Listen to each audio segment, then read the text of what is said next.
wabarakatuh. Alhamdulillah wassalatu wassalamu ala Rasulillah wa ala alihi wa sahbihi wa man walah, amma ba'd. Pertama sekali terima kasih kepada teratak hadis, seterusnya kepada rakan-rakan sepengajian sekalian. Alhamdulillah, syukur kepada Allah SWT. Allah berikan kekuatan kepada kita dah siri yang keberapa dah ni, dan saya kira mungkin hari ni hari yang terakhir bagi pembincangan kitab Ulumul Hadis, asas bagi Ulumul Hadis. Jadi sebenarnya nama kitab ni asas kenal hadis, tapi bagi saya pembincangan kita ni agak sederhana berat lah. Taklah asas sangat kan. Sederhana lah, sederhana, dan mungkin hari ni hari yang terakhir untuk kita berbincang berkaitan dengan ilmu Ulumul Hadis. Sebab maklumat yang saya sampaikan, kalau tuan-tuan perasan, sebenarnya saya ambil daripada maklumat saya dalam pengajian master saya. Dan slide-slide daripada doktor dalam pengajian master saya kongsikan kepada tuan-tuan. Tak kongsi slide, tapi saya kongsi maklumat, perbincangan, perbahasan dalam siri-siri ulum hadis kita ni. Baik, sebelum kita pergi ke tajuk kita ni, iaitu tajuk berkaitan dengan hadis maudhu' pada bab yang kelima. Saya ada hari tu dia sebut ada beberapa rakan kita yang tanya beberapa soalan. Jadi saya rasa bertanggungjawab untuk saya jawab, saya nak respon balik apa soalan-soalan yang saya tertinggal. Pertama sekali berkaitan dengan ada kawan kita tanya berkaitan dengan azan pada hari Jumaat ni berapa kali sebenarnya. Baik, pertama sekali asas ni ialah benda khilaf di kalangan para fuqaha dan muhaddisin sekalipun. Kerana apa? Kerana pendapat pertama mengatakan bahawa azan ni hanya sekali sahaja. Ya, kerana berpandukan satu hadis yang sahih. Nabi ketika mana keluar daripada rumah, kemudian Nabi ketika mana beliau naik atas mimbar, kemudian Bilal azan. Selesai saja azan, kemudian Nabi mula baca khutbah. Itu dia. Hal ini juga diperakui oleh Al-Imam Ibn Qayyim dalam kitab Zadul Ma'ad jilid yang pertama. Wa kana idza faraqa Bilal min al-azan akhadha an-nabi sallallahu alaihi wasallam fil khutbah wa lam yuqad ahad yarka'i raka'atan al-battah wa la yakun adhan illa wahid. Kata Imam Ibn Qayyim, tidak ada satu pun yang berdiri ketika mana untuk solat 2 rakaat sama sekali ketika mana selesai Bilal azan. Dan tidak pula azan dikumandangkan kecuali hanya sekali saja, walam yakun adzan illa wahidan, sekali ya. Ini disebut oleh Imam Ibn Qayyim. Kemudian disebut lagi Zadul Ma'ad. Beliau mengatakan ia agak keras sikit. Wa ma dhanna annahum kanu idza faraqa Bilal radhiyallahu anhu min al-adzan qamu kulluhum faraqa'u raka'atain fa huwa ajhalun nas bisunnah. Dia agak keras sikit ya, dia bagi kau-kau ya. Dia kata siapa saja yang menyangka bahawa apabila Bilal bin Rabah selesai azan semua berdiri dan dirikan solat 2 rakaat, maka kata Imam Ibn Qayyim fa huwa ajhalun nas bisunnah. Inilah orang yang paling bodoh terhadap sunnah. Maksudnya hang tak mengaji, hang tak tengok ke hadis. Itu pendapat yang pertama. Jadi pendapat yang pertama mengatakan azan sekali saja, itu ialah pendapat yang sabit daripada hadis. Namun pendapat yang kedua kita katakan bahawa iaitu mereka berasaskan kepada qaul sahabi ataupun pendapat sahabat Nabi, iaitu berlaku kepada Sayyidina Uthman bin Affan. Dalam hadis yang diriwayatkan oleh Sahih Al-Bukhari an Sa'ib, qalu sami'tu Sa'ib bin Yazid yaqulu innal adhan yaum al-jum'ah kana awwaluhu hina yajlis al-imam yaum al-jum'ah ala mimbar fi hadis Rasulullah sallallahu alaihi wasallam. Maknanya Sa'id bin Yazid ni dia pernah dengar azan hari Jumaat ni pada zaman Nabi ni hanya sekali je. Sa'id bin Yazid. Tapi bila mana Khalifah Uthman bin Affan, dia tengok waktu tu Sayyidina Uthman jadi khalifah, dan dia melihat bahawa orang Islam pun semakin banyak orang Islam, wa katharuna amara Uthman yaumul Jum'ah bi adzan thalith. Sebenarnya 3 kali azan lah. Tapi kita kat Malaysia buat 2 kali 3 kali azan. Dia melihat ijtihad Sayyidina Uthman pada waktu itu 3 kali sebab nak panggil orang Islam ni mai solat Jumaat. Jadi 3 kali. dalam Fathul Mu'in oleh Syekh Zainuddin Al-Malibari, beliau menyebut dalam kitab fiqhnya, wa yusannu adhani li subhi wahid qabla al-fajr wa akhir ba'dahu fa inna ikhtisara fal awla ba'dahu wa adhanani lil jum'ati ahaduhuma ba'da as-su'udi al-khatib al-minbar wal akharu alladhi qablah. Ini sebut dalam Fathul Mu'in. Dia kata disunatkan 2 kali azan untuk solat Jumaat, salah satunya setelah khatib naik mimbar, dan yang lainnya sebelum daripada itu. Jadi benda ni khilaf, mereka bersandarkan pendapat sahabat, dan kalau kita perhati balik pendapat sahabat ni, ia boleh menjadi hukum ataupun tidak, benda ni pun khilaf juga. Jadi khilaf di kalangan para ulama. Jadi orang mengaji agama ni memang banyak khilaf. Dan jadi bila kita belajar ni, kita kena mengkajilah sama ada mana satu yang terbaik untuk dari sudut pendalilannya. Dari sudut pendalilannya. Jadi kalau kalau tanya saya merujuk kepada yang mestinya yang ada dalam dalil yang dilakukan oleh Nabi SAW sendiri. Itulah. Adapun ijtihad para sahabat itu, ijtihad para sahabat ada mengatakan bahawa bila Sayyidina Osman buat, maka para sahabat ijma' sukuti, pakat senyap habis, pakat tak melarang. Kalau kata mana itu salah, mesti mereka akan bangkang Sayyidina Osman. Pada waktu itu ramai lagi sahabat, tapi kerana mereka tak bangkang. Ini ijtihad sukuti. Mana ijma' sukuti, ya. Para sahabat menyetujui apa yang dilakukan oleh Sayyidina Osman bin Affan. Itu perbahasannya. Baik, itu pertama. Soalan yang kedua kawan kita tanya, cikgu, saya tak ingat cikgu apa tanya hari itu ni, berkaitan dengan Sayyidina Osman malu. Sayyidina Osman dia sangat pemalu sehingga kan Rasulullah pun perbetulkan pakaian Rasulullah SAW, kemudian malaikat pun malu dengan Sayyidina Osman. Rakan kita tanya apa yang dimasukkan dengan malaikat malu tu, apa maksudnya? Baik, jadi kalau kita nak faham bagaimana perbahasan hadis ni diriwayatkan daripada Sahih Al-Bukhari dan Sahih Muslim, muttafaqun alaih, hadithun sahih. Jadi apabila Sayyidina Osman masuk, kemudian Rasulullah kata, ala astahi min rajulin tastahi minhul malaika. Apakah aku tak malu pada seorang yang malaikat pun malu dengan dia? Hadis riwayat Imam Muslim dan selainnya. Para ulama bahas, yang pertama, al-muradu. Ini disebut dalam, tuan-tuan boleh lihat dalam kitab Mustafad min Syarah Al-Masabih li Ibn Al-Malak. Menyebut bahawa al-muradu min istihya'in Nabi SAW wal malaikatu alaihi salam min Utsman radhiyallahu anhu tawqiruhu wa ta'zimuhu. Itu tanda menghormati Utsman dan memuliakannya. Maknanya Utsman ni bukan sekadar Nabi, malaikat pun mulia dengan dia. Al-Imam Nawawi dalam Syarah Al-Minhaj, boleh tengok dalam Syarah Al-Minhaj, Syarah Sahih Muslim lah maksud saya, Syarah Sahih Muslim jilid yang ke-15. Apabila membahaskan hadis ni, Imam Muslim kata, wa fihi fadilatul zahiratul lil Uthman wa jalalatuhu 'inda al malaika wa anal haya sifatul jamilah min sifatil malaika. Kata Imam Muslim, minta maaf, kata Imam Nawawi dalam mensyarahkan Sahih Muslim, Imam Nawawi kata ini di antara kelebihan-kelebihan yang masyhur, yang terbukti oleh Sayyidina Osman sendiri, dan kemuliaannya. Mulia Sayyidina Osman ini disebabkan malu dia tu. Dan bahkan malaikat mengangkat dia. Malaikat memuliakan dia. Wa inal haya sifatul jamilah min sifatil malaika. Kerana sifat malu itu di antara sifat yang sangat cantik, dan itu di antara sifat malaikat. Kata Al-Imam An-Nawawi rahimahullahu ta'ala. Baik, habislah. Saya respon sikit dua perbahasan berkaitan dengan persoalan kita pada pertemuan lepas. Okey, kita masuk perbincangan kita pada kali ini, iaitu pada bab yang kelima, muka surat 140. Baik, berkaitan dengan hadis maudhu'.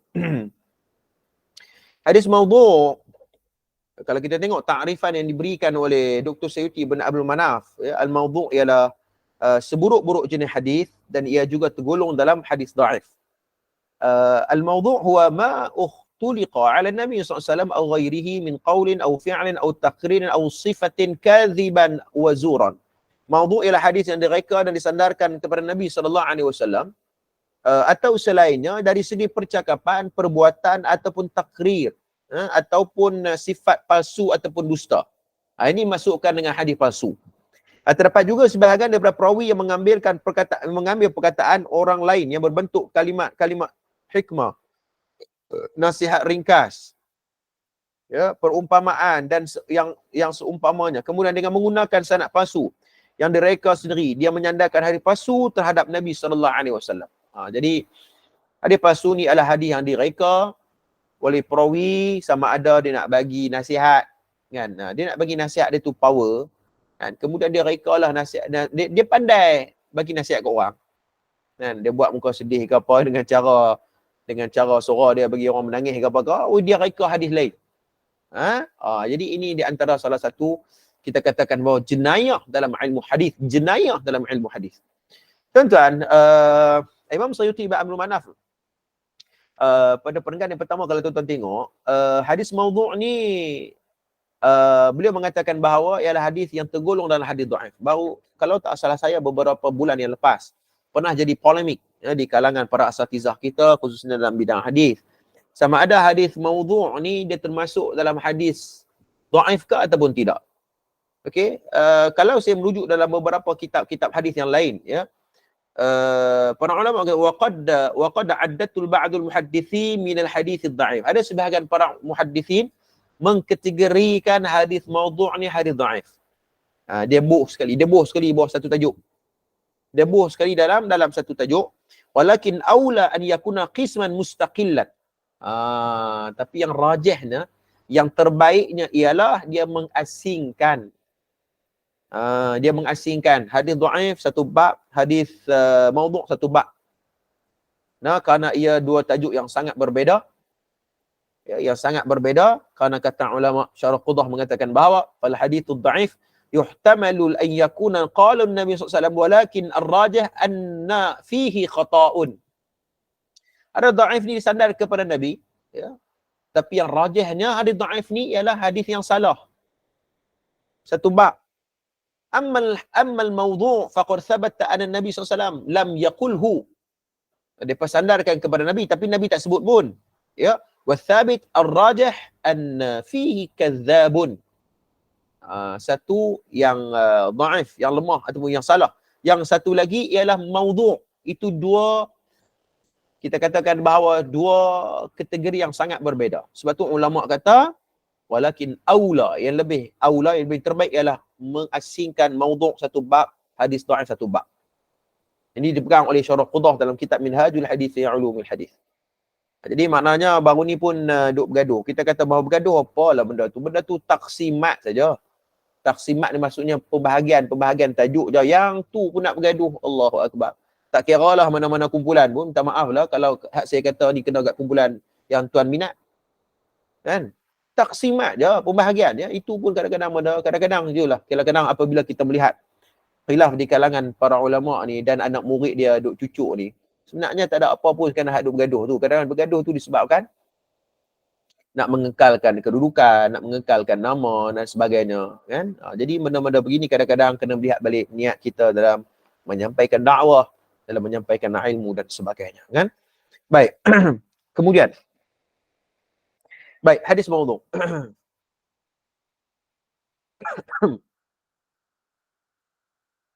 Okey, kedudukan hadis maudhu'. Okey, sebelum tu saya tengok dalam ni dia tak ada sejarah tu. Saya membaca beberapa bacaan. Ada sejarah dalam hadis maudhu' ni. Ada sejarah dia. Sejarah berkaitan dengan hadis maudhu' ni, khususnya apabila ketika mana zaman Sayyidina Uthman ibn Affan, kita boleh lihat dalam kitab Al-Wadh' fil Hadits An-Nabawi. Ketika mana zaman Sayyidina Uthman sendiri. Ketika mana waktu itu masuklah golongan-golongan ahwa, golongan-golongan yang mengikut hawa nafsu. Ketika mana berlakunya fitnah yang membawa kepada pembunuhan Sayyidina Uthman ibn Affan. fitnah berlaku ni di kalangan para sahabat pada waktu itu. Ya, dan ada pengikut-pengikut yang mengikut hawa nafsu. Kemudian mereka berpecah, berselisih yang membawa kepada pendustaan terhadap hadis-hadis Nabi sallallahu alaihi wasallam. Jadi ini disebut dalam kitab Al-Wad' fil Hadis An-Nabawi. Zaman Sayyidina Uthman lagi pernah berlaku dah hal seperti ini, sejarah. Nah. Baik, kedudukan hadis palsu yang pertama, hadis palsu ialah hadis yang paling buruk, yang paling rendah. Kedudukannya antara hadis dhaif dan antara hadis dhaif. Ni makna hadis Sayuti ni, Dr. Sayuti dia bermasuk hadis maudhu' ni maknanya duduk dalam kategori hadis dhaif. Dan kalau pendapat saya kita kata asingkan. Tak apalah, yang mana pun ini ialah ijtihad saja. Bahkan sebagian ulama menganggap sebagai satu bahagian yang berasingan dan bukan daripada bahagian hadis dhaif. Dia sebut hal ini, ya. Baik, hukum meriwayatkan hadis palsu. Tuan-tuan tengok, ulama sepakat, laisal khilaf. Kalau hadis dhaif khilaf juga kan. Khilaf pun ada dawabit dia. Kan, apa hukum beramal dengan hadis dhaif? Ada dawabit dia, bukan senang-senang kalau hadis dhaif ni kira boleh amal ya, boleh riwayat. Ada tawabik dia, ada beberapa perkara yang saya nak sebut. Mana dia kitab tu?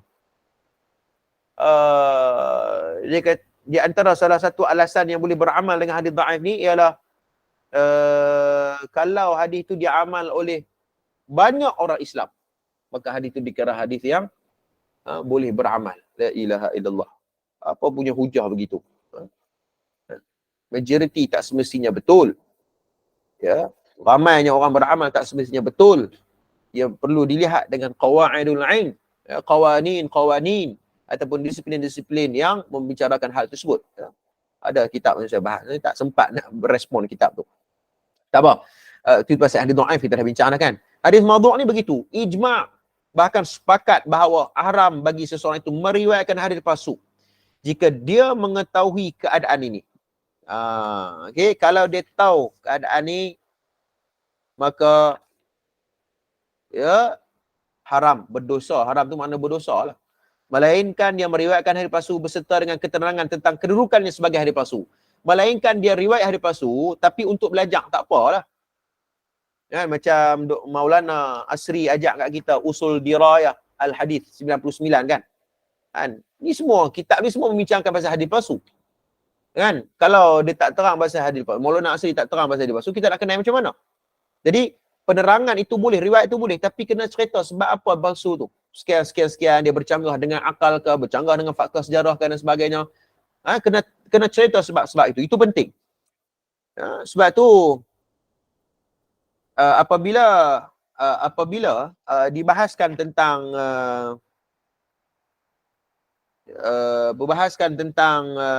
orang yang mendustakan hadis Nabi SAW dan atas dasar kejahilan. Dia kata kami jahil.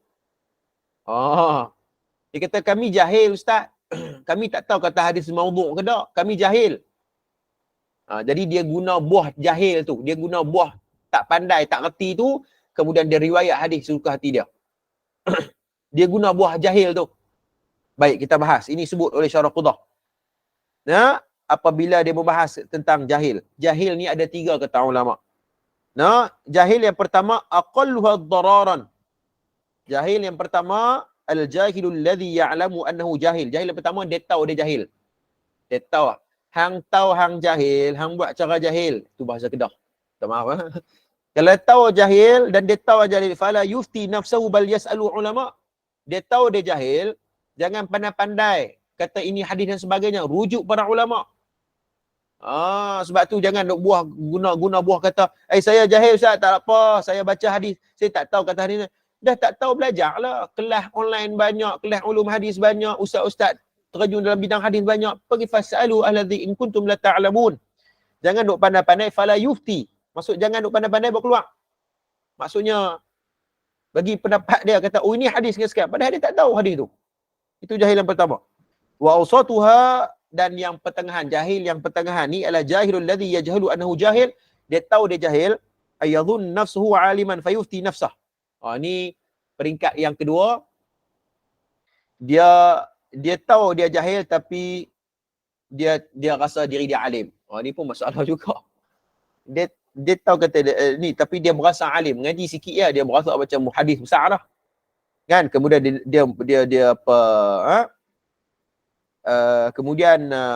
kemudian dia hanya memberi mufti, dia hanya memberi apa dia, wa yufti nafsah, dia hanya rosak seorang-seorang dia saja. Itu tak apa lagi. Yang jadi masalah nombor 3 ni, wa akhtaruha jahilul ladzi yajhalu annahu jahilun wa yufti nafsah. Yang jadi masalah jahil yang nombor 3 ni. Ini lagi teruk. Dia jahil. Dia tak tahu kata dia jahil tu.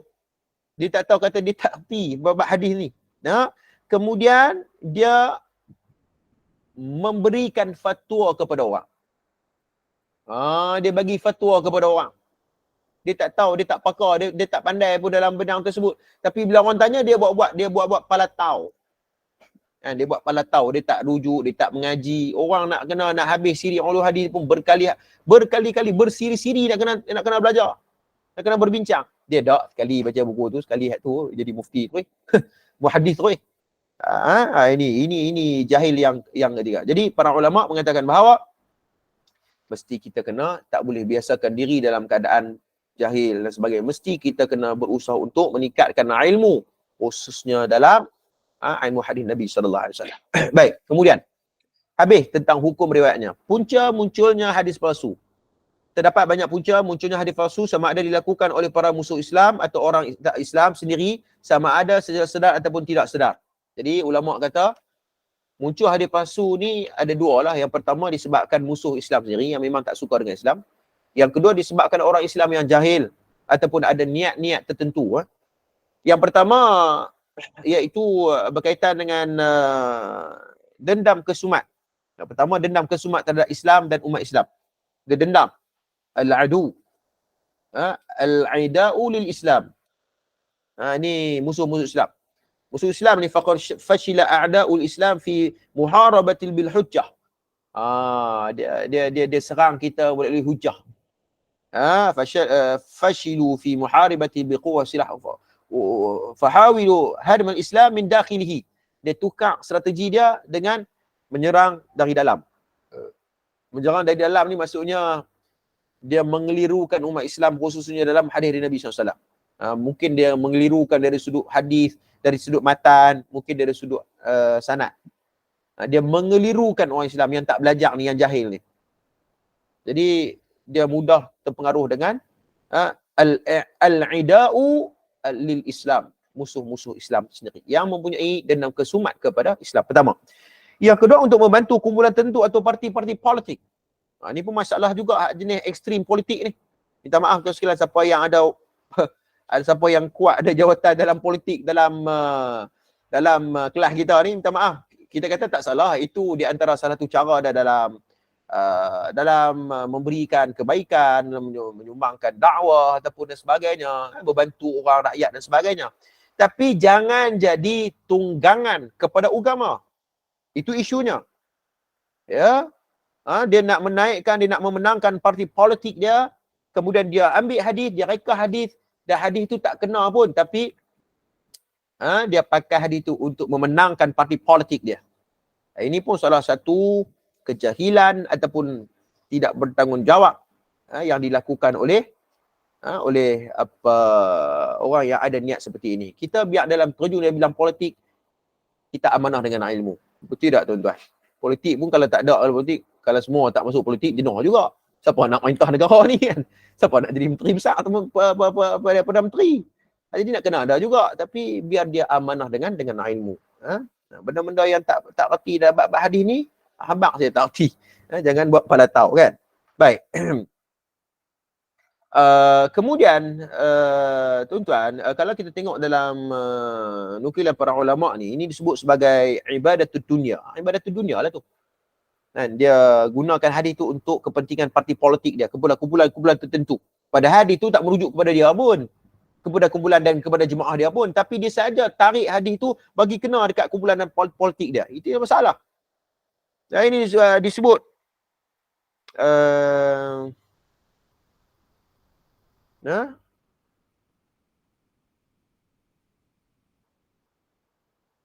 sekejap disebut dalam perbahasan ini apa?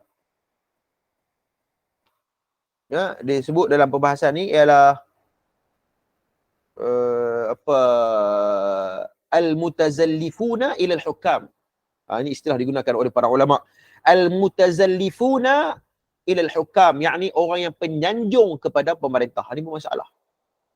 Dia nak kekalkan kedudukannya, dia nak kemudian dia nak puji pemerintah, kemudian dia reka hadis yang hadis tu menyokong ya pemerintah tersebut dan sebagainya. Jadi ini semua benda perkara yang ibadatud dunia. Dia buat satu perkara tujuan dunia. Baik, kemudian yang ketiga.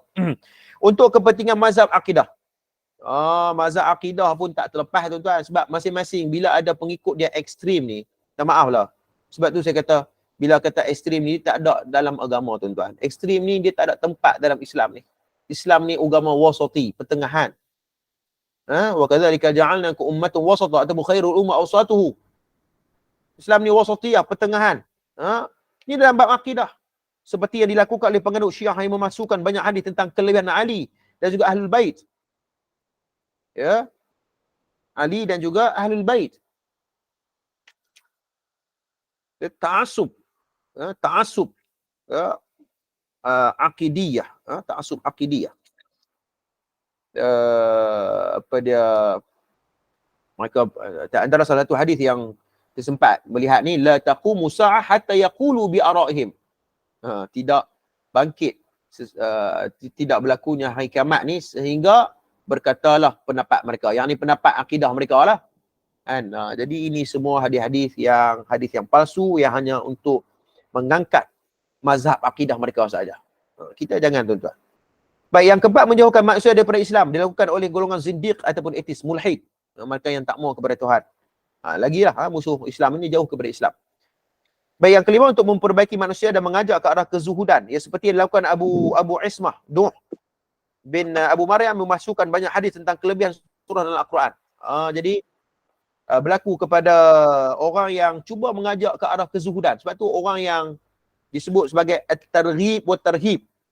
Ya, faqad ra'a ba'dhum taqsirun nasi fi ba'd al-a'mal al-khair. Kebanyakan orang-orang yang ahli zuhud ni, pakaian pun pakaian zuhud, ya. Cakap pun cakap zuhud. Orang kata ahli, nampak nyambui tasawufnya dia, tinggi tasawufnya dia. Kan? Tapi apa dia cakap tu bercanggah dengan hadis. Dan apa yang dia cakap tu hadis yang palsu. Walaupun kalian mengajak ke arah taqsirun nasi fi ba'd al-a'mal al-khair. Walaupun kamu ajak ke arah kebaikan. Tapi ucapan kamu tu ucapan yang palsu. Itu tak betul. Kerana Islam itu dibina di atas kebenaran, dibina di atas ilmu. Tuan-tuan sekalian, sebab tu saya boleh cakap macam ni tuan-tuan, sebab saya pernah ikut. Saya pernah dipengaruhi dululah, zaman sekolah dulu kita pun tak erti nak apa semua kan. Tapi dah belajar sikit-sikit ni, nampaklah retilah sikit beza-beza tu. Kan? Kita pernah dipengaruhi, kita rasa terkesan dengan nasihat dia, bagus. Cara nasihat dan sebagainya, dengan kehidupan dia yang zuhud dan sebagainya. Kita terkesan dengan mana-mana macam tu. Zahir. Tapi kita, orang Islam ni dia kena ke depan lagi. Bukan setakat itu saja. Kena melihat apa yang disampaikan. Maklumat betul ataupun tidak. Maksudnya zuhud. Ya, fawadu'ul ahadith tahuthu 'ala al-khair wa tuhadhiru min asy-syarr. Kan? Nampak ayat ni. Sebab ada orang kata, orang kata, cuma tengok apa yang dia cakap. Semua cakap benda baik, mengajak ke arah kejahatan. Takkan tak setuju kot. Memanglah apa yang dia cakap tu mungkin betul.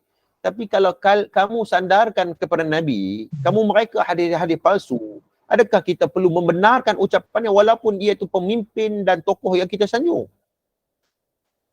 Saya pernah hadapi benda ni, sebab tu saya boleh cakap. Kan? Kita pun duduk sanjung kat dulu ni. Kan? Saya tak mau sebutlah kat sini nama-nama siapa kan. Tapi maknanya bila kita berdayak sikit,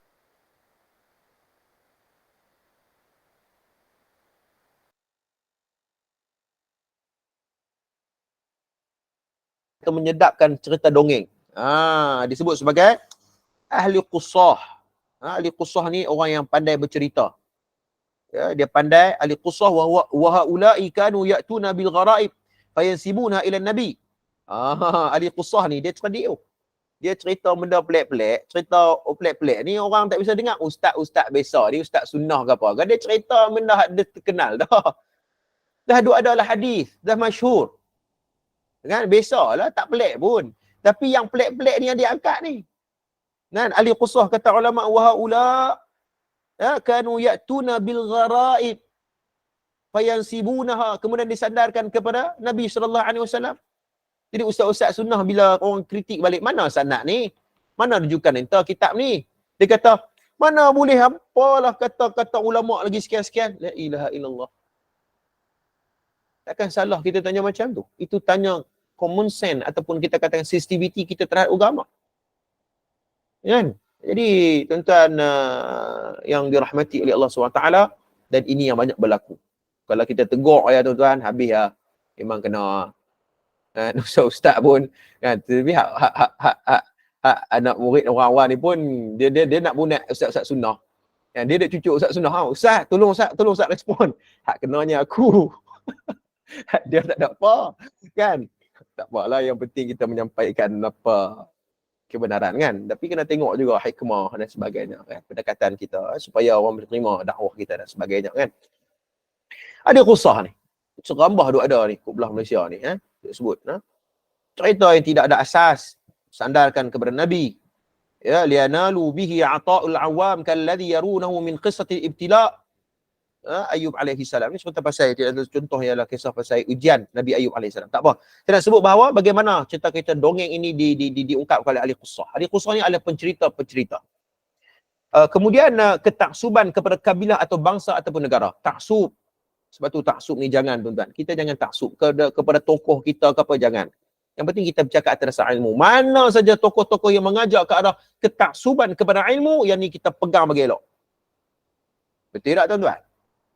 Kalau ustaz tu, dia ajak kita, dia bawa kita untuk taksub dekat dia, tak usah duk pergi kat dia. Tapi kalau ustaz tu, maulana tu, tok guru tu, profesor tu, dia ajak, dia bagi maklumat untuk kita ni taksub kepada ilmu, ya tu okey. Yang tu tak apa. Sebab Nabi pernah sebut, al-ulama warathatul anbiya. Ulama itu pewaris Nabi. Dan Nabi tak mewarisi dinar, tak mewariskan dinar, duit kepada apa dia umatnya. Tetapi al-ilma, tapi Nabi mewarisi ilmu. Nabi mewarisi ilmu. Ilmu itu ialah Al-Quran wa sunnatun Nabi sallallahu alaihi wasallam. Baik, yang itu dia. Kemudian ciri-ciri bagi hadis palsu, saya rasa macam tak dan juga habis sesi ni. Ada sesi satu lagi kot rasanya. Sebab lagi mungkin kita akan sentuh berkaitan dengan kitab-kitab penting dalam ilmu hadis. Baik, ciri-ciri hadis palsu, sebagaimana para ulama hadis mementingkan sifat yang perlu dimiliki oleh perawi dalam menerima satu hadis. Mereka juga menetapkan beberapa ciri. Ada ciri-ciri dia. Kalau tak salah Maulana Asri, dia tulis, saya rasa ini satu sumbangan besar kepada umat Islam di bumi Malaysia ni. 99 usul dirayat hadis ni. Saya rasa cukup bernilai tuan-tuan. Cukup bernilai kitab. Cuma di sini dia hanya sebut 8 saja. Sebenarnya banyak lagi. Dia sebut semua 8 saja. Dari sudut matan. Pertama, dari sudut matan, riwayat yang wujud kepincangan dan kecacatan pada makna dan kefahaman tidak layak bagi kedudukan Rasulullah sallallahu alaihi wasallam. Tak layak. Kedudukan yang tak layak. Bila kita pegar, orang Kedah kata kalau kita pegu dengan hadis dengan akhlak Rasulullah, dengan kehidupan Rasulullah, tak sama. Itu salah satu contoh. Contohnya. Yang kedua, riwayat yang bertentangan dengan Al-Quran hadis, mutawatir dan ijma'. Dia bertentangan dengan mutawatir dan juga ijma'. Saya ambil satu contoh. Sebenarnya contoh ni ada dalam usul yang ke-6 muka surat 165. Yang dikarang oleh Maulana Asri sendiri. Berkaitan dengan riwayat yang bertentangan dengan Al-Quran hadis, mutawatir dan ijma' ni. Kita cuba tengok muka surat 166, usul yang ke-6, Maulana Asri. Berkaitan dengan ada orang yang cuba untuk mentahrif ataupun mengubah makna Al-Quran. Inna anzalnahu fi lailatin mubarakah. Ya, sesungguhnya kami telah menurunkan pada satu malam yang diberkati. Lailatin mubarakah. Lailatin mubarakah itu jumhur ijma' di kalangan para ulama mufassirin mengatakan lailatul mubarakah itu ialah merujuk kepada Lailatul Qadar pada bulan Ramadan. Ya, tapi ada sebahagian orang yang dia nak bagi hidupkan malam nisfu Sya'ban. Kan? malam nisfu Sya'ban. Kan? Kemudian dia nukilkan satu hadis daripada athar. Daripada athar apa dia, fi lailatin nisfi min Sya'ban yubramu fihi amrun sunnati wa yunsakhul ahya'u minal amwat wa yuktabul haju fala yuzadu fihim wa la yunqasu minhum ahad. Dia bermain asal. Dia pun cerdik juga. Pokok ni kadang-kadang mengaji juga kan. Nak mengaji juga dia bermain asal. Ni kata ni asar bah. Kemudian dia bermain ayat Quran. Inna anzalnahu fi lailatin mubarakah. Tengok ayat Quran kata Quran ni. Quran Lailatul Mubarakah ni merujuk kepada malam nisfu Sya'ban. La ilaha illallah. Bila kita cek balik asar ni mengandungi kritikan yang cukup keras yang dilakukan oleh para ulama al-jarh wa ta'dil. Jadi maknanya kita kena hati-hati dalam tafsiran-tafsiran yang jauh dengan disiplin ilmu. Baik, kemudian kita tengok. Yang ketiga, riwayat yang jelas bertentangan dengan akal yang waras dan riwayat yang tidak mempunyai ruang untuk sebaran tafsiran. Jadi hadis ini dia bertentangan dengan akal yang waras. Tuan sekalian, dalam kitab ni juga disebut apa dia disebut dalam usul yang ke-11. Saya ada terbaca satu tesis PhD Dr. Rozaimi Ramli. Waktu saya di Jordan dulu, dia tengah buat PhD. Dia bentang dia bentang dia punya tesis dia. Dia punya tajuk tesis dia Manhaj an-Naqdi inda Ibn Qayyim fi i'lam al-muwaqqi'in al-maghazi wasirah. Manhaj kritik hadis dalam bab perang dan juga sirah di sisi Imam Ibn Qayyim, kajian terhadap kitab I'lam al-Muwaqqi'in. Di antara salah satu perbahasan dalam tesis PhD Dr. Rozaimi Ramli tu, antaranya ialah hadis Imam Ibn Qayyim dia kritik riwayat sirah yang bercanggah dengan akal. Itu dalam konteks riwayat sirah kan. Dalam konteks hadis lagi lah. Hadis Nabi SAW yang bercanggah dengan akal yang sihat. Seperti mana disebut sebagai contoh. Inna Allah Azza wa Jalla khalaqal farasa fa'ajraha fa'ariqat thumma khalaqa nafsahu minha.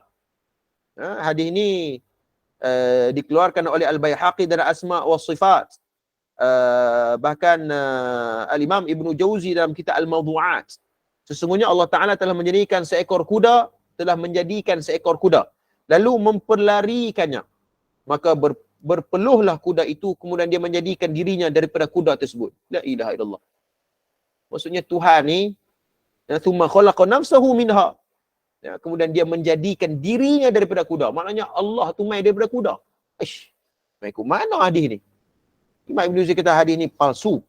Imam Ibn Jauzi kata tidak syak lagi hadis ni ada hadis palsu yang tidak boleh kita mengambilnya. Jadi ia bercanggah dengan akal yang sihat. Macam mana Tuhan pula asal daripada kuda pula kan? Kemudian yang keempat, tidak terdapat dalam kitab kata hadis yang utama. Sebab tu tuan-tuan sekalian, Allah punya cerita, apabila kita nak cek hadis. Okey, kita kata ustaz, hadis ni macam mana?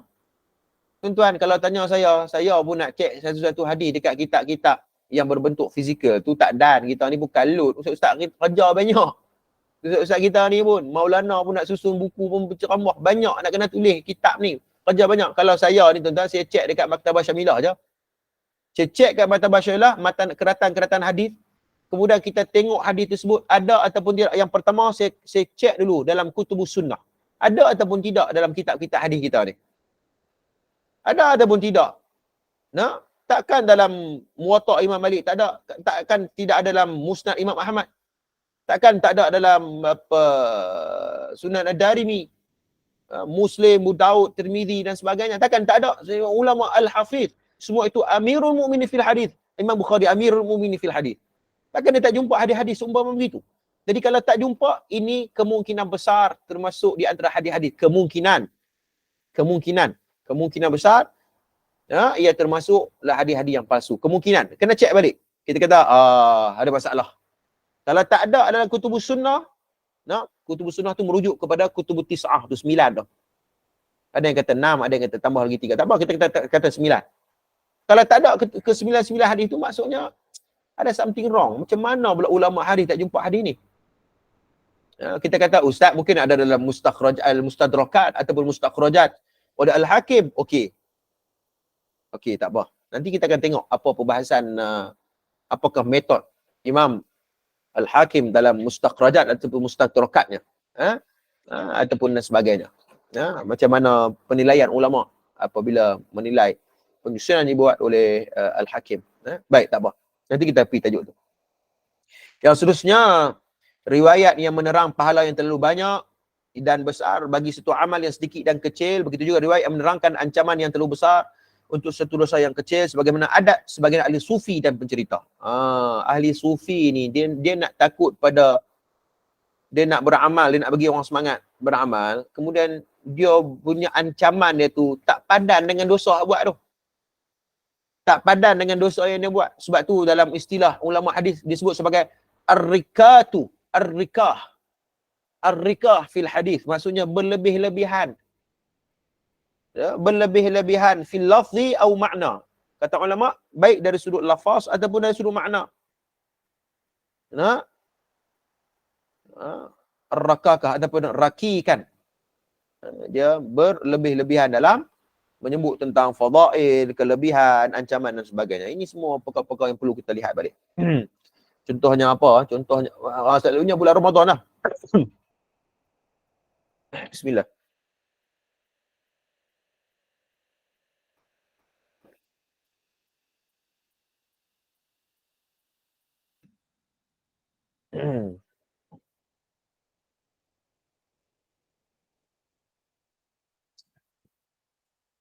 Selalunya berlaku pada bulan-bulan besar lah kan. Ramadan, bulan Muharram, apa sebagainya. Jadi maka selalu begitu. Mereka benda-benda yang berlebih-lebihan dalam. Baik, kemudian riwayat yang hanya datang dari seorang perawi tentang satu peristiwa, jika ia benar-benar berlaku pasti diriwayatkan oleh ratusan perawi. Ini pun salah satu juga. Ini salah satu cara, iaitu dengan disebut sebagai tafarrud. Tafarrud ni dia bersendirian. Macam mana dia meriwayatkan seorang saja, ataupun perawi ni riwayatkan seorang saja hadis ni, padahal sepatutnya kalau hadis ni mestilah masyhur. Ramai orang akan tahu hadis ni pasal dia seorang saja riwayat dalam satu tabaqat. Jadi ini salah satu ciri-ciri. Yang ke-8, riwayat mengandungi perkataan yang tidak melambangkan perkataan seorang Nabi. Dia tak lambangkan perkataan, bercanggah dengan akhlak Nabi SAW. Baik, itu dari sudut matan. Dari sudut sanad dia, pertama perawi yang pembohong, kadzab, yang terkenal dengan sikap berbohong dalam meriwayatkan hadis. Selain itu, hadis tersebut tidak diriwayatkan oleh mana-mana perawi yang thiqah. Perawi yang kadzab, perawi yang kadzab. Perawi yang kadzab ni tuan-tuan, dia ada perbahasan dia ni. Tak apa, kita pergi. Yang kedua tuan-tuan, perawi mengakui bahawa dia telah mencipta hadis palsu. Maksudnya, kadang ulama, di antara salah satu cara untuk kita nak detect, kita nak kesan hadis ni palsu ataupun tidak, dengan cara pengakuan sendiri oleh perawi tu. Dia yang mengaku sendiri bahawa aku mereka sendiri hadis ni. Sebagaimana berlaku kepada Abu Isbah Nuh bin Abi Maryam, yang mengakui bahawa dia telah mencipta banyak hadis berkaitan dengan kelebihan surah Al-Quran. Quran tu baik kan? Macam Quran tu baik, tapi dia reka. Dia reka supaya nampak macam hebat, nampak nak bagi kita ni bersungguh baca Quran. Jadi dia reka lah kelebihan-kelebihan tu sebagainya. Dia mengaku sendiri. Yang kedua, perawi mendakwa bahawa dia mendengar hadis. Ya, dia mendengar hadis daripada seseorang sedangkan dia tidak berlaku pun pertemuan dengan orang tersebut. Ini yang banyak duk berlaku dengan golongan tarikat dan sufi ni. Minta maaf tuan-tuan sekalian. Dia duk kata bahawa sanad sampai apa? Kalau kita tengok dalam tarikh ar-ruwah ataupun bila dia wafat dan bila perawi itu hidup pun dah sangat jauh dia punya jarak itu. Ini contohnya berlaku kepada Ma'mun bin Ahmad Al-Harawi, mendakwa bahawa dia telah mendengar hadis daripada Hisham bin Ammar. Ma'mun ni dia mengaku kata dia pernah dengar hadis daripada Hisham bin Ammar. Al-Hafidh Ibn Hibban tanya apa Ma'mun ni, dia tanya, bila kamu masuk ke negeri Syam? Sebab Hisham bin Ammar duduk di Syam. Jawab Ma'mun, dia kata pada tahun 250 Hijrah. Dia kata aku masuk negara Syam pada tahun 250 Hijrah.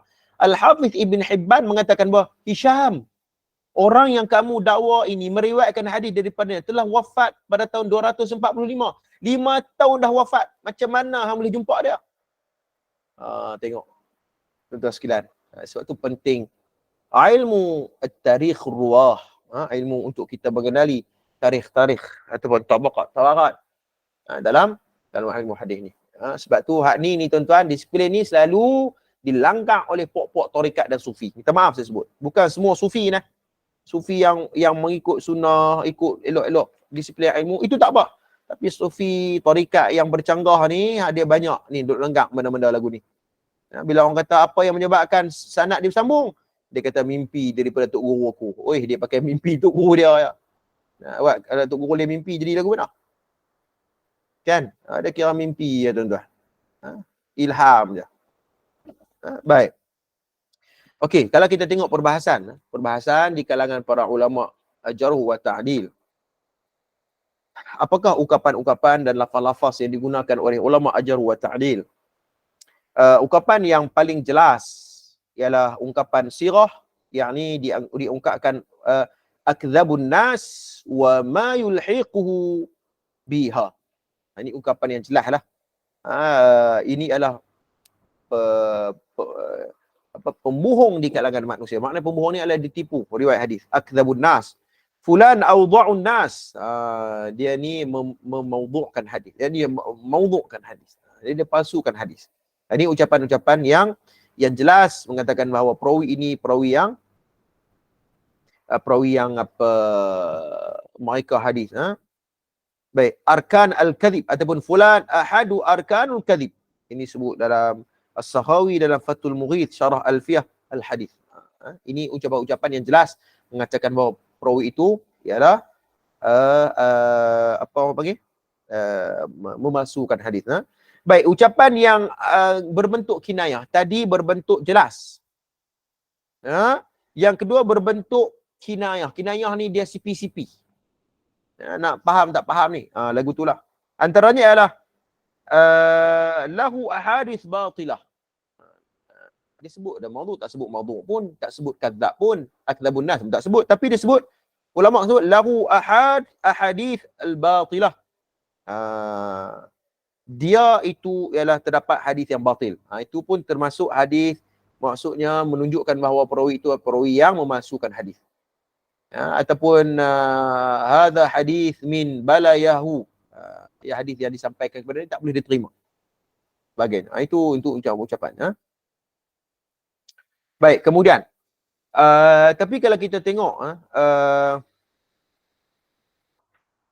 ucapan-ucapan khusus yang dikeluarkan oleh imam al-jarh wa ta'dil pun ada disiplin dia tuan-tuan. Sebagai contohnya kalaulah Ma'mar mengungkapkan ungkapan kana yuhtab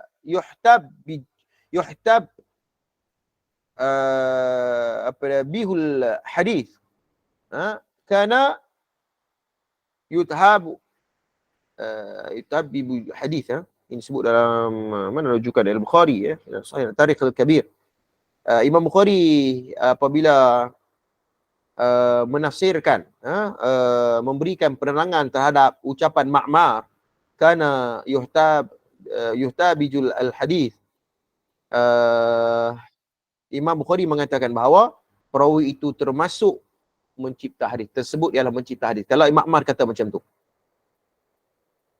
Imam Bukhari kata ini juga diperakui oleh Imam Mudzahabi dalam Mizan al-I'tidal. Baik, kalau Imam Syafi'i kata hadithuhu laisa bi syai'in. Kalau Imam Syafi'i dia menjarhu, dia mentajrih seseorang perawi itu dengan mengungkapkan hadithu laisa bi syai'. Bermaksud hadis ini tak ada. Hadis dia tak ada nilai. Okey. Al-Imam As-Sakhawi dalam kitabnya Fathul Mughith qawaid fi ulum at-tanahuni at-tahanwi dalam kitab qawaid fi ulumul hadis, bahkan As-Sakhawi juga disebut dalam kitab Fathul Mughith. Beliau mengatakan bahawa ucapan Imam Syafi'i itu bermaksud ialah tajrih yang paling buruk. Maksudnya dia ni pun masukkan hadis lah. Kalau Imam Syafi'i, sebab Imam Syafi'i ni kata kata Imam As-Sakhawi, beliau mengatakan bahawa Imam Syafi'i ni kalau dia nak cakap bahawa perawi itu palsu ataupun kadzab, dan dia berlapis sikit. Dia agak lunak, dia tak cengih sangat, dia tak garang sangatlah. Dia tak garang sangat. Ada ulama-ulama lain memang keluar terus. Perkataan-perkataan memang pencuri hadis, mereka hadis. Imam Syafi'i dia lembut sikit. Tapi bermaksud hadis tu tak boleh pakai lah. Kalau hadis tu laisa bi syai'in, maksudnya hadis paling teruk lah di si Imam Syafi'i. Tak boleh pakai. Ini As-Sakhawi kata. Baik. Baik, kalau Imam Bukhari menyebut munkarul hadis. Munkar hadis ni nampak macam ringan sikit kan. Tapi Imam Bukhari ini disebut oleh Imam Az-Zahabi dalam Mizan al-I'tidal. Imam Az-Zahabi kata kalau Imam Bukhari kata munkarul hadis, itu bermaksud bahawa jangan engkau meriwayatkan hadis daripadanya. Tak boleh pakai periwayatan dia. Munkar hadis di Imam Bukhari teruk lah, tak boleh pakai. Syekh Ahmad Syakir pun jelas mengatakan bahawa munkar hadis itu bermaksud kadzab. Syekh Ahmad Syakir mengatakan bahawa kadzab. Kadzab ni kira pembohong lah. Dalam kitab Al-Ba'ith fil Hadith Syarah Ikhtisar Ulumul Hadith. Jadi maknanya ucapan-ucapan ulama hadis pun kena lihat juga. Begitu juga Imam An-Nasa'i, apabila Imam An-Nasa'i berkata matruk hadis. Imam An-Nasa'i kata matruk hadis. Sebab tu detail tentang ilmu hadis ni dia bukannya sekali lagu tu, satu lapis lagu tu ya tuan-tuan.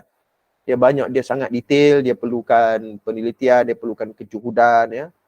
Bersungguh-sungguh dalam bentuk ilmu. Para ulama dan ulama kita kena ikhlas dan sungguh-sungguh bentuk ilmu untuk mendalami sina'atut takhrij, kesenian takhrij ni tuan-tuan. Sebab tu kalau saya dah kita tengok apa kajian berkaitan dengan apa ni. Imam Nasa'i kalau dia kata matruk hadis, Dr. Amar Hasan Al-Fallatah, beliau mengatakan bahawa lafaz tu lafaz dusta. Minta maaf, lafaz tu memang lafaz yang maknanya iaitu bermaksud bahawa hadis ni adalah hadis yang tertolak. Matruk hadis maksud dia tertolak, tak boleh terima. Langsung tak boleh terima. Di sisi Imam Nasa'i. Dia agak lembut sikit. Dia tak katalah kadzab, tapi dia guna matruk hadis. Yang dia guna perkataan kadzab ni kepada 3 orang saja. Ahmad bin Abdullah Al-Juwaybari, Ahmad dan juga Ahmad bin Ukhtan Abdul Razak, dan yang ketiga Ahmad bin Abdul Rahman bin Akhi bin Wahab. 3 orang ni saja Imam Nasa'i menggunakan perkataan kadzab. Yang lain dia guna perkataan matruk hadis. Matruk al-hadis. Dia agak lembut sikit. Tapi bila kata matruk hadis ni di si Imam Nasa'i memang kata tertolak lah, tak boleh terima. Allahu a'lam. Itu dia perbahasan dia. Baik, yang keempat kita tengok balik buku kita. Kadang-kadang dapat diketahui satu hadis maudhu' berdasarkan kecenderungan dan keadaan semasa perawi itu. Kadang-kadang dia teremosi. Kadang-kadang perawi hadis ni dia teremosi. Ya. Pernah berlaku kepada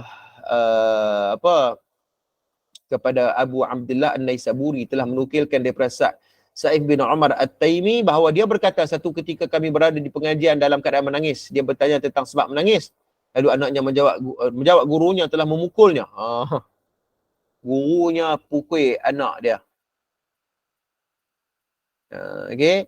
Kemudian Sa'd berkata, hari ini aku akan mulakan mereka semua, malukan mereka semua. Kemudian dia mencipta sebuah hadis. Maksudnya anak dia kena pukul dengan guru dia. Kemudian dia punya geram dekat guru anak dia ni sampai dia reka satu hadis. Tu sebab tu kita kata bahawa berlakunya hadis palsu ni disebabkan keadaan perawi itu sendiri. Dia geram, dia reka hadis. Sebab tu hadis ni adalah ilmu objektif. Dia bukan ilmu emosional. Bukan ilmu emosi ni. Ikut emosi nak buat lagu ni, buat lagu tu. Tidak. Bismillah.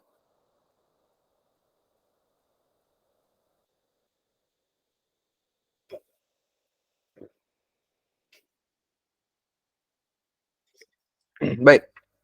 Kemudian peranan ulama dalam membantas hadis palsu. Para ulama Islam, khususnya ulama hadis, sangat berperanan dalam mengekang. Jadi ulama hadis ni banyak jasa mereka. Antaranya tuan-tuan sekalian, langkah pertama membongkarkan kebejatan pada pemalsu hadis. Jadi tugas ulama-ulama kita ni, ada satu kitab saya beli, Difa'ani Sunnah ni. Difa'ani Sunnah. Muhammad bin Muhammad Abu Syahbah, minta maaf. profesor di Jamiatul Azhar dan juga Jamiatul Ummul Qura. Kitab ni tuan-tuan. Difa' al-Sunnah. Dia ada ceritalah pasal macam mana ulama-ulama kita ni membantras hadis-hadis palsu ni. Antaranya dengan cara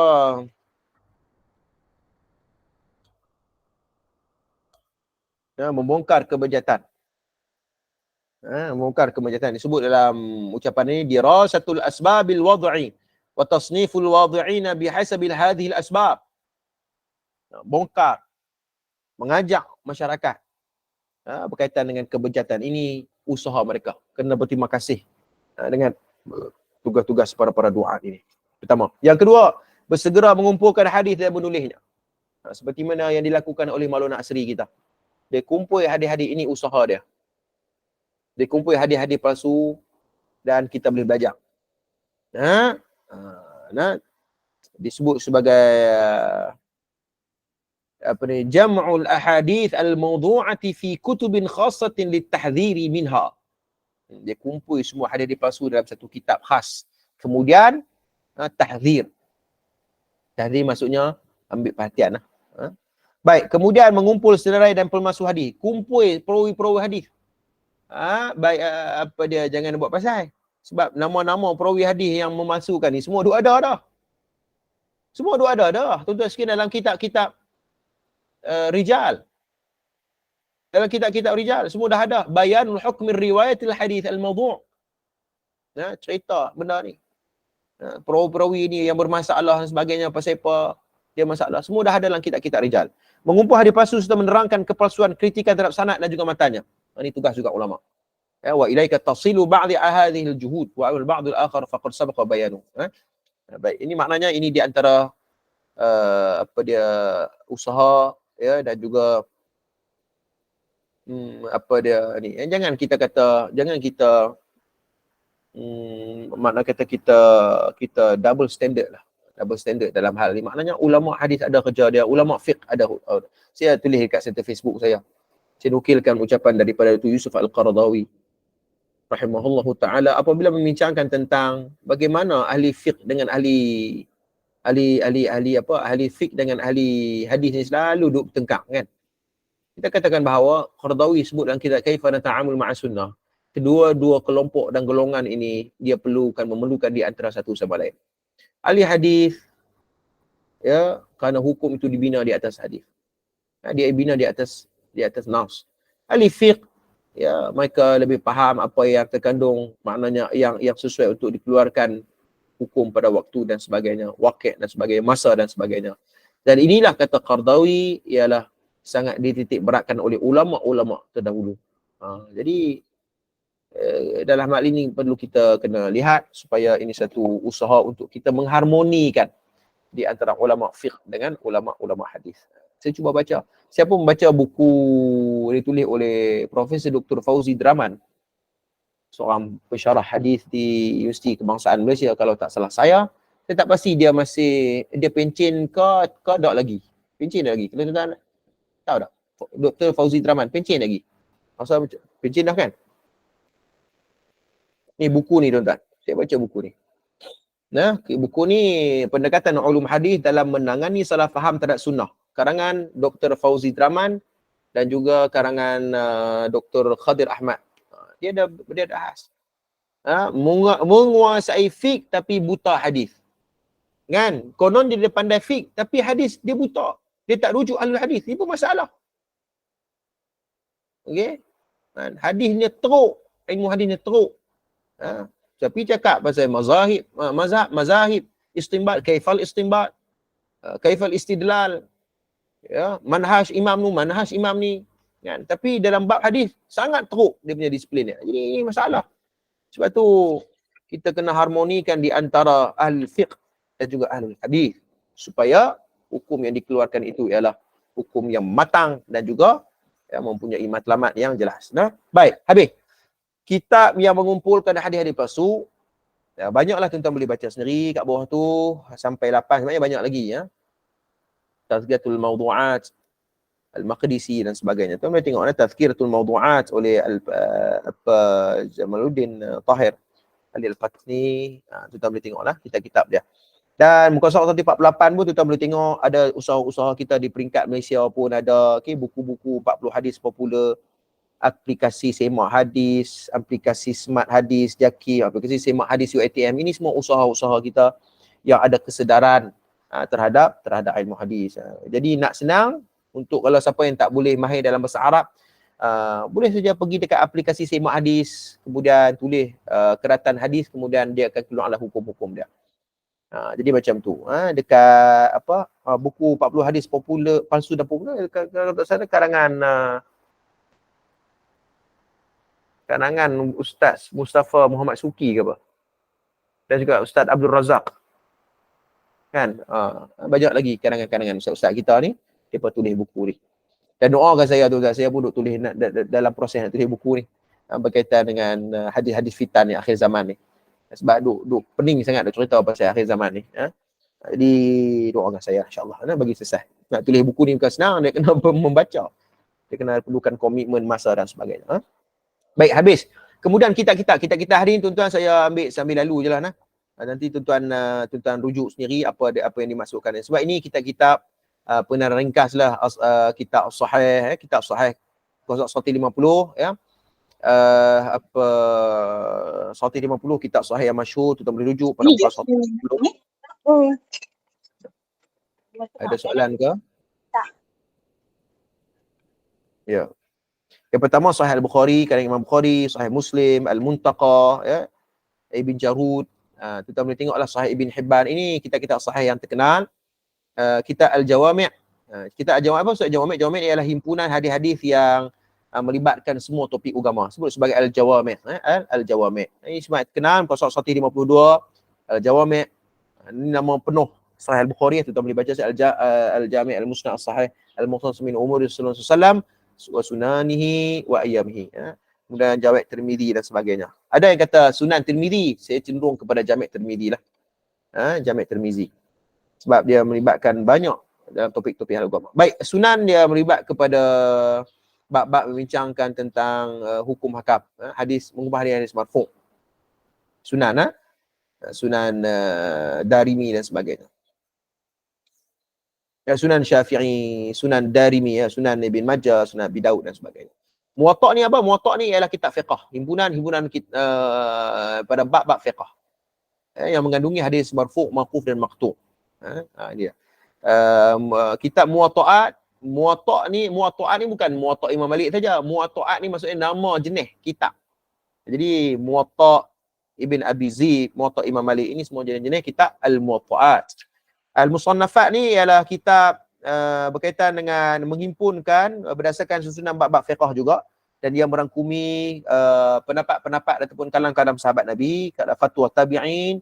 Jadi dia fatwa-fatwa tabi'in. Jadi Al-Musannafat ni lagi banyak lah. Lagi banyak. Tapi yang ni bagus untuk para pengkaji hadis lah. Kan? Tapi kalau untuk orang biasa ni susah lah dia nak bezakan ni antara mana satu riwayat-riwayat yang sahih dan sebagainya, mana satu fatwa sahabat, fatwa tabi'in. Lagi dia campur sekali antara hadis dengan fatwa tabi'in. Susah lah macam tu. Jadi penting Al-Musannafat ni, tapi dia untuk pengkaji-pengkaji hadis lah. Pengkaji ulama hadis dan sebagainya. Baik, perbezaan ni tuan-tuan boleh tengok sendiri di antara perbezaan Muwatta'at, Musannafat dan Sunan. Kitab Musannafat yang masyhur tuan boleh tengok Musannafat Abi Salamah, Abi Sufyan, ya. Mustadrakat ni ialah hadis-hadis yang menjadi pelengkap kepada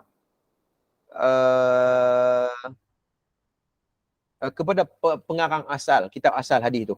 Dia hanya jadi pelengkap saja, mustadrakat ni. Seperti Mustadrakat ala Sahihain. Mustadrakat ala Sahihain dikarang oleh Al-Hakim. Disusunlah Mustadrakat ni, dia mengarang, dia susun, dia ada 3 jenis lah. Yang pertama berdasarkan syarat. Salah satu daripada syarat kedua-dua ulama ni antara Bukhari dan Muslim. Yang kedua berdasarkan pandangan hakim sendiri. Tapi ada pandangan hakim ni dikritik oleh Az-Zahabi, kalau tak salah saya tak setuju dengan syarat yang ditetapkan oleh Al-Hakim dalam kitab Mustadrakat ni. Ada hadis yang tidak sahih menurut, namun beliau menyebutkan sebagai peringatan. Ada juga yang tak sahih dalam kitab Mustadrakat ataupun Mustadrak ala Sahihain. Al-Ilzamat dan sebagainya. Kita boleh tengok. Mustakhrajat ni juga ialah hasil karangan pengarang berdasarkan satu kitab hadis seperti Sahih Al-Bukhari. Nah, maksudnya dia mustakhrajat ni maksudnya dia keluar riwayat-riwayat lain yang tak dapat dalam kitab asal. Contoh tujuannya apa? Tujuannya untuk nak mencari sanad-sanad yang paling tinggi lah. Mungkin tak ada dalam sanad, dia tak ada dalam kitab ni, mungkin ada kitab lain lah macam tu. Itu lebih kurang macam kita nak gunakan mustakhrajat ni khususnya dalam bab syawahid dan mutaba'ah lah. Syawahid dan mutaba'ah. Untuk menguatkan pada sanad-sanad, pada jalur sanad yang lain. Mengenal pasti penambahan dan kekurangan pada matan dan sebagainya. Okey. Okey, kitab-kitab mustakhrajat pun mustakhrajat ala Sahih Muslim, mustakhrajat ala Sahihain, mustakhrajat ala Al-Bukhari. Kitab-kitab musnad yang masuk, musnad ni banyak. Musnad Al-Syafi'i, musnad At-Tayalisi. Musnad ni kitab berdasarkan bab-bab fiqh juga. Ini tulis berdasarkan nama sahabat. Jadi penting kalau kita nak cek hadis menurut nama sahabat, kita tengok dekat musnad, senang. Sahabat Nabi yang riwayatkan seperti Aisyah ke, jadi kita tengoklah dekat masanid, kitab masanid ataupun kitab musnad. Musnad Imam Ibn Hanbal. Saya ada beli satu kitab ni. Manahij Ashabul Kutubus Sittah wa Malik wa Ahmad wa Darimi. Apabila bincang tentang bila kita tengok balik betul ke dalam semua hadis dalam terdapat dalam kitab musnad ni sahih. Bila saya cek balik, Imam Sakhawi kata wal haqqu anna fihi ahadith kathiratud dha'ifah wa ba'dha ashaddu fi dha'fi min ba'dhi. Dia kata Imam Sakhawi kata ada, bukan tak ada. Hadis-hadis yang dhaif, bahkan banyak juga dalam kitab musnad ni. Walaupun kita Imam Ahmad kot, Imam Ahmad ke apa ke, maknanya ya, terdedah dengan kesilapan. Hatta dalam musnad Imam Syafi'i ke At-Tayalisi ke musnad Ishaq Rahawah ke Imam Ahmad ke sebagainya, terdedah. Imam Sakhawi kata dalam Fathul Mughith, ya, dalam Ibn Hajar sebut dalam Ta'jil Al-Munafa'ah. Kemudian bahkan Ibn Jauzi sebut dalam kitab Sirah A'lam Nubala. Imam Zahabi nukil pendapat Imam Ibn Jauzi. Dia kata wahiyya allati inayat al-Zahabi wa qawluhu. Minta maaf, Imam Zahabi kata wa fi ahadits ma'dudatu shibatun mawdu'ah walakinnahu qatrun fil bahri. Memang ada hadis yang lemah dalam dan hadis yang shibhu mawdu'ah, yang shibih mawdu'. Dalam kitab musnad ni, musnad Imam Ahmad lah khususnya. Tapi dia seolah-olah seperti ia terjatuh dalam satu lautan. Lautan tu luas, banyak lagi hadis yang sahih, ya, tapi yang mawdu' tu ataupun shibhu mawdu'ah tu sikit je. Jadi maknanya itu kitab-kitab utama lah, kitab sunnah lah. Baik, kemudian ma'ajim, kitab ma'ajim, kita tengok ma'ajim ni maksudnya kitab-kitab yang disusun mengikut musnad para sahabat, syekh-syekh ataupun nama-nama tertentu, nama negara tertentu, ya. Kitab ilal, kitab yang mengumpulkan hadis-hadis kesalahan ilal, ya. Kita boleh tengok nama kitab ilal. Kitab atraf ialah kitab menghimpunkan kita kata bahawa keratan matan hadis. Jadi kita nak cek hadis ni, kita nak tahu dia ni duduk di mana, apa takhrijnya, maka kita tengok pada atraf. Kita tak tahu siapa perawi dia, maka kita ambil, kita membaca keratan, kita tengok tentang keratan hadis tu, kemudian kita cek dekat kitab atraf, boleh. Kemudian kitab ajza' ni maksudnya kitab-kitab yang separuh, secebis ataupun dia taklah banyak lah, dia ajza' hadis. Kitab ahkam yang masyhur, kitab melibatkan hukum hakam dalam hadis ni, boleh tengok sendiri dalam Bulughul Maram oleh Ibn Hajar. Kitab-kitab yang mengumpulkan hukum hakam, membahaskan hukum hakam.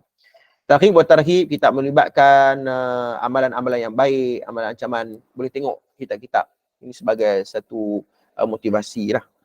Kitab syarah yang terkenal, tuan tengok kitab syarah I'lam as-Sunan fi Syarah Sahih Al-Bukhari. Ini penting, Syarah Sahih Al-Bukhari, Syawahid at-Tawdih fi Tashih, Tanqih li Al-Fas Al-Jami' As-Sahih oleh Imam Zarkashi dan sebagainya.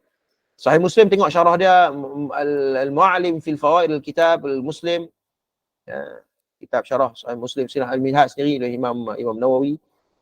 Abu Daud, tuan tengok Ma'alim Sunan, oleh Al-Khattabi, Tahdzibus Sunan Nabi Daud oleh Imam Ibn Qayyim Jauziyah, dan beberapa kitab syarah Sunan Tirmizi, kita tengok syarah Sunan An-Nasa'i, syarah Sunan Ibn Majah, dan syarah bagi Muwatta Imam Malik. Penting tuan-tuan kita syarah ni supaya kefahaman kita, autoriti ataupun siapa yang berhak untuk mensyarah hadis-hadis dalam kitab-kitab sunnah kita ni, iaitu ulama-ulama yang disenarai dalam kitab ni. Dia tak boleh guna akal waras ataupun akal rasional kita saja. Wallahu a'lam. Khatamlah kitab asas kenali hadis, ulum hadis kita ni, karangan Dr. Suyuti bin Abdul Manaf. Wallahu a'lam. InsyaAllah kalau ada kesempatan, insyaAllah kita akan buka kitab lain kot. Tengoklah macam mana nanti saya bincang dengan Tuan Zaim. Saya ada cadang tu macam nak membaca kitab Al-Manarul Munif fi Sahih wa Dha'if, karangan Imam Ibn Qayyim yang wafat sekitar 751 Hijrah. Kitab ni tak tahu lagi, nanti saya akan confirm balik. Tapi cadangnya nampak Setuju Ustaz. Setuju setuju. Saya pun cadang juga. Al-Manarul Munif ini kitab turas lah ni. Kan? Tengoklah. Nanti saya confirm balik dengan Tuan Zaim. Kalau kata setuju je, kita on je lah kitab ni, insyaAllah. Okey, setuju lah Tuan Kamal. Ya, insyaAllah. Nanti kita buat keputusan dengan rata hadis, insyaAllah. Baik, saya buka soalan kalau ada soalan daripada tuan-puan. Ya, kalau saya Ustaz, mampu jawab lah. Kalau silakan, boleh, Tuan. saya ada dua soalan. Baik. Satu hadis tentang cuka. Saya cari-cari macam tak jumpa. Saya nak tahu kalau boleh kata macam dia punya mahful berkata cuka itu sebaik-baik makanan. Itu satu. Yang kedua tentang isu sedekah subuh ni. Dulu video-video Syekh Jabir tu ada kata, tapi Dr. Mazhar kata macam tak ada. Jadi apa status yang sebenarnya lah. Ya? Baik. Okay. Dua soalan. Baik, saya tak boleh nak jawab secara ni. Cuma tak apa, nanti dalam grup nantilah kot, ataupun dalam pertemuan akan datang ni saya akan bahas berkaitan soalan yang kedua tu, berkaitan dengan sedekah subuh tu. Nanti kita cek baliklah hadis tu mai dari mana-mana takrij hadis tu lagu mana, siapa yang riwayatkan, apa ulama sebut. Saya tak ingatlah perbahasan dia, tapi saya tahulah kejudan hadis tu.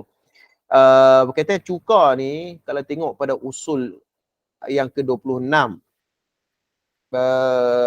Maulana Asyid sebut dalam usul diriwayat al-hadis, dia pernah menulis hadis-hadis kelebihan keburukan sayur-sayur tertentu, ataupun makanan-makanan tertentu.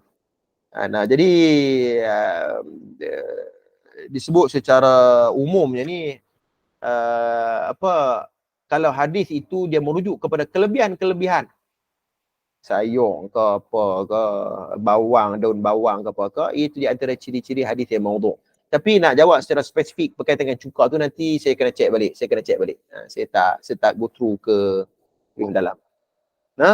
Baik, insyaAllah nanti saya ambil take note berkaitan dengan soalan tuan. Syukran Ustaz.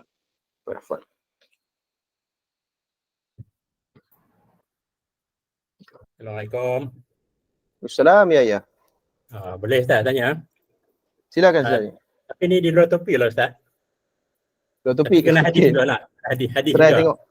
Saya cuba tentang doa lepas salat subuh tu. Allahumma inni as'aluka ilman nafi'a wa rizqan thayyiban wa amalan mutaqabbala. Bacaan tu saya dengar daripada Dr. Mazhar dan Dr. Firanda Indonesia, dia kata selepas salam. Jadi maksudnya sebaik lepas salam terus baca doa tu ke ataupun kedudukan yang lain? Salam. Dr. Firanda kata lepas salam tu bila? Kalau lepas sembahyang subuh. Sebab biasanya kita istighfar kan, astagfirullah kan, lepas salam kan. Astagfirullah kan. Kemudian Allahumma tassalam dan sebagainya, ayat kursi dan sebagainya, 3 qul kan. Selalunya dia punya, tak tahu, nanti saya cek balik nanti. Pasal doa pada Allahumma inna ala zikrika, macam mana doanya? Allahumma inni as'aluka ilman nafi'a wa rizqan thayyiban wa amalan mutaqabbala kan. Dr. Mazhar kata lepas salam dan Dr. Firanda pun kata lepas salam. Tapi tak dihuraikan lepas salam tu adakah sebaik-baik salam ataupun kedudukan yang lain lah. Baik. Nanti saya ambil note, nanti saya tengok dalam grup kita. Baik, terima kasih Ustaz. Baik, sama-sama cikgu.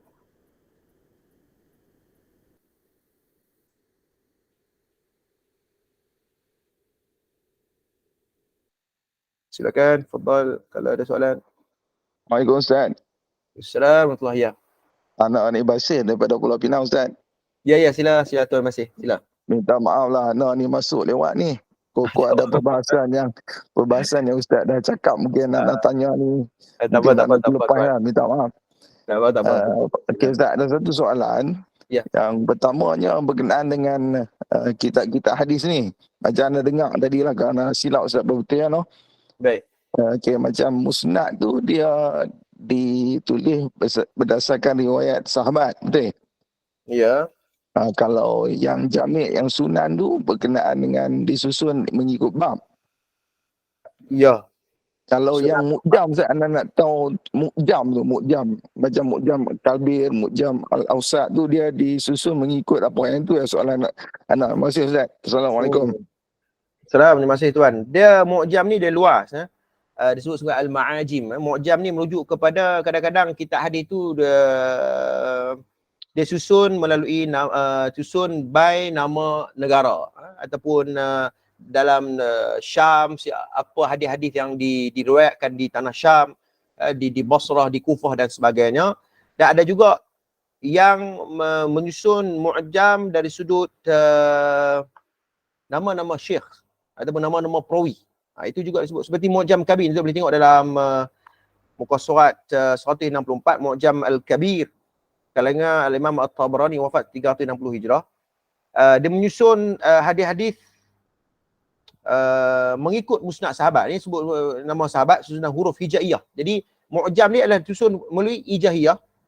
Itu disebut sebagai mu'jam juga. Ya. Mu'jam Awsat oleh Tabrani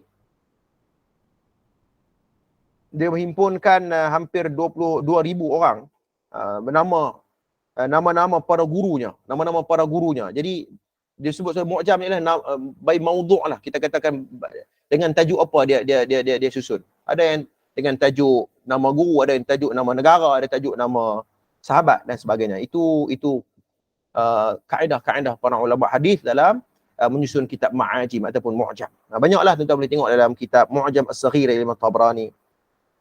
Dia susun nama guru dia hampir 1,200 hadis dalam kitab mu'jam dia. Wallahu a'lam. Baik, terima kasih Ustaz. Baik, sama-sama.